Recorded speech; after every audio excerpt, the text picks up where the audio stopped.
Hi friends, welcome back to our channel.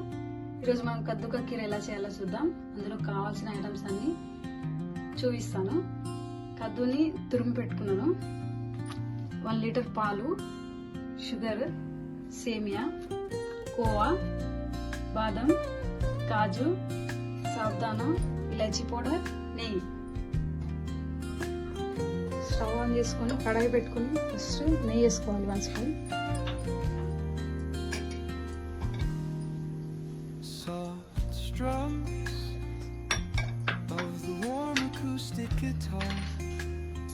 ముందుగా సేమియా fry చేసుకుంటాం.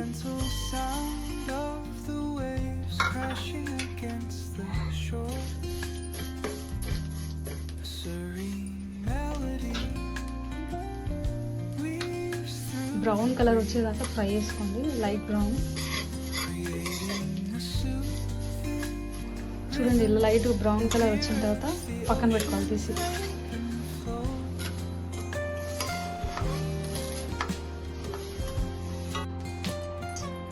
ఇప్పుడు బాదం ఫ్రై చేసుకోండి.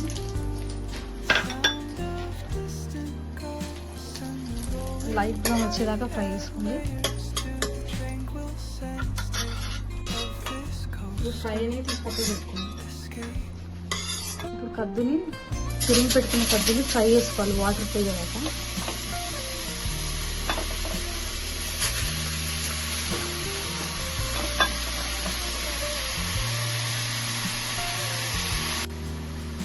మధ్య మధ్యలో కలుపుతూ ఉండాలి. ఈ స్వీట్ చాలా బాగుంటుంది, ఒకసారి ట్రై చేయండి. ఈ స్వీట్ అంటే మా బాబుకి అంటే చాలా ఇష్టం. కద్దు కా కీర్ అంటే మా బాబుకి చాలా ఇష్టం. వాడి కోసం నేర్చుకొని మరి ఈ రెసిపీ చేస్తున్నాను. ఇంతకుముందు 2-3 టైమ్స్ చేశాను, పర్ఫెక్ట్గా కుదిరింది. అందుకే మీతో షేర్ చేసుకుందామని మళ్ళీ ట్రై చేస్తున్నాను మీతో. చూడండి, ఇలా వాటర్ అంతా ఇంకేదాకా ఫ్రై చేసుకోవాలి. పచ్చివాసన పోయే వరకు ఫ్రై చేసుకోండి.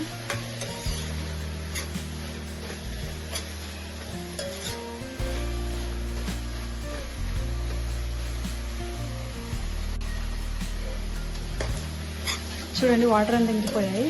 ఇప్పుడు పాలు వేసుకుందాం.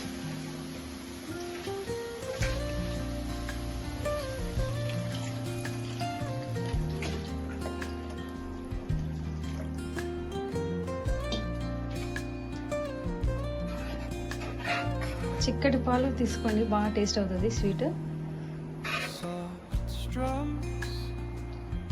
ఈ కీర్కి చిక్కటి పాలు తీసుకోండి. ఈ స్వీట్ రెసిపీ ఏవి చేసుకున్నా కానీ పాలు చిక్కగా ఉంటే స్వీట్ చాలా బాగుంటుంది. నెక్స్ట్ సాబుదానా 2 అవర్స్ ముందు నానబెట్టి పెట్టుకున్నాను, వేసుకోవాలి. ఇప్పుడు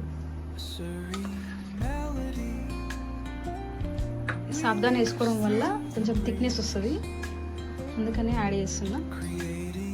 సాబుదానా వేసుకోవడం వల్ల పాయసం కొంచెం చిక్కగా అవుతుంది.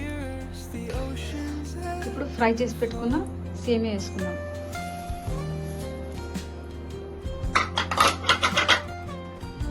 ఇప్పుడు డ్రై ఫ్రూట్స్ ఫ్రై చేసి పెట్టుకున్నాం కదా, అవన్నీ వేసేసుకుందాం. ఇప్పుడు కొద్దిగా కోవా వేస్తున్నాను, టేస్ట్ కోసమని. ఇవన్నీ బాగా కలిసేలాగా కలుపుకోండి. ఇప్పుడు బాగా కలుపుకోండి. చూడండి ఎంత థిక్గా అయిందో స్ట్రక్చర్. ఇప్పుడు షుగర్ వేసుకుందాం.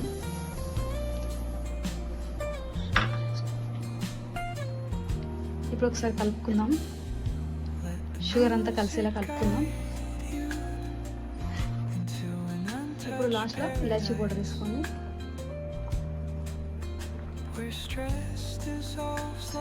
వేసుకొని బాగా కలుపుకోండి. సిమ్లో పెట్టుకోండి స్టవ్.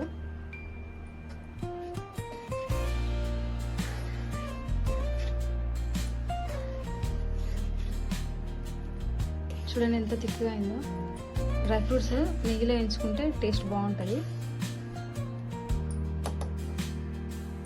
బాగా కలుపుకోండి ఒకసారి.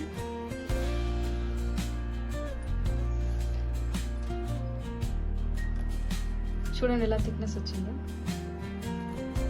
కోవా వేస్తే చాలా టేస్ట్ అవుతుంది, అందుకని వేసాను. మీకు ఇష్టం లేకపోతే స్కిప్ చేసుకోండి. మీరు కూడా ఒకసారి ఇలా ట్రై చేయండి, చాలా టేస్ట్ బాగుంటుంది, పిల్లలు చాలా ఇష్టంగా తింటారు. కద్దుకా ఖీర్ రెడీ అయిపోయింది. ఇది వేడివేడిగా కంటే ఫ్రిడ్జ్లో పెట్టుకొని చల్లగా తర్వాత తింటే చాలా టేస్ట్ బాగుంటుంది. ఇప్పుడు సర్వింగ్ బౌల్లో సర్వ్ చేసుకుందాం. చూడండి, కద్దుకా ఖీర్ రెడీ అయిపోయింది.